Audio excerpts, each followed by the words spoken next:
बता दें कि कांग्रेस पर मुख्यमंत्री विष्णुदेव साय ने निशाना साधा है। तो कांग्रेस को लोकतंत्र का हत्यारा बताया, साथ ही लोकतंत्र की हत्या करने वाले लोग हैं। इसके साथ ही कहा कि इनके मुंह से संविधान की बात बिल्कुल भी शोभा नहीं देती है। तो कांग्रेस ने संविधान के साथ खिलवाड़ किया है और अपने स्वार्थ के लिए अनावश्यक रूप से संविधान में संशोधन भी किए हैं। तो देखिए, आज छत्तीसगढ़ में रायपुर में आज पदयात्रा निकाली गई और संविधान दिवस के उपलक्ष्य में आज ये पदयात्रा निकाली गई है। लेकिन इसी बीच विष्णुदेव साय ने कांग्रेस के ऊपर जमकर निशाना साधा और कहा कि कांग्रेस जो है लोकतंत्र की हत्यारी है।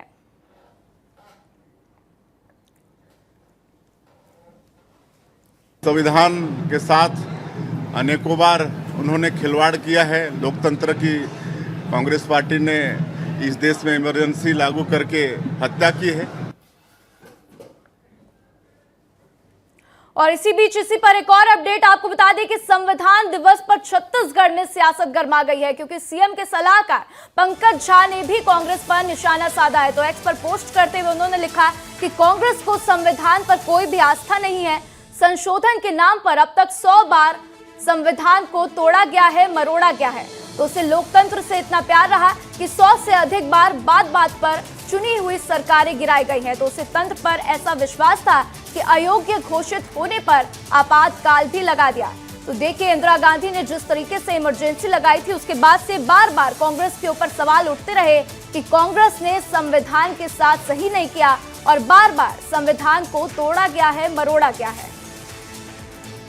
इस खबर पर ज्यादा अपडेट के लिए मेरे सहयोगी रोहित मिश्रा मेरे साथ जुड़ चुके हैं, उनका रुख करते हैं। रोहित, देखिए, बार बार इस तरीके की खबरें सामने आती हैं और देखने को मिलता ही है। आज संविधान दिवस है तो एक बार फिर मौका मिल गया है बीजेपी को कांग्रेस को घेरने का, और कहीं ना कहीं ये बातें कुछ लिहाज से ठीक भी नजर आती हैं। रोहित,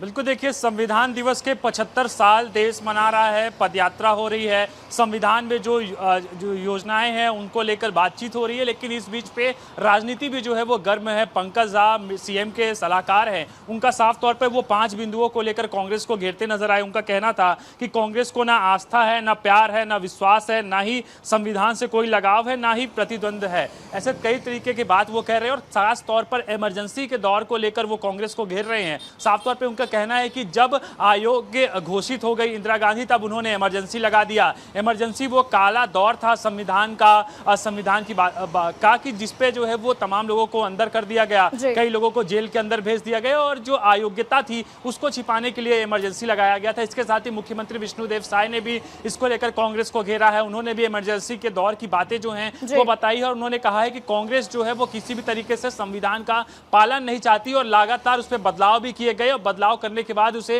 तोड़ने मरोड़ने का भी प्रयास कांग्रेस ने किया था। लेकिन बिल्कुल रोहित, और बार बार यही देखा जाता है कि जब जब बीजेपी को मौका मिलता है या फिर अन्य पार्टियों को मौका मिलता है तो वो बार बार कांग्रेस को घेरती हुई नजर आती हैं। मेरे साथ जानकारी साझा करने के लिए आपका शुक्रिया रोहित।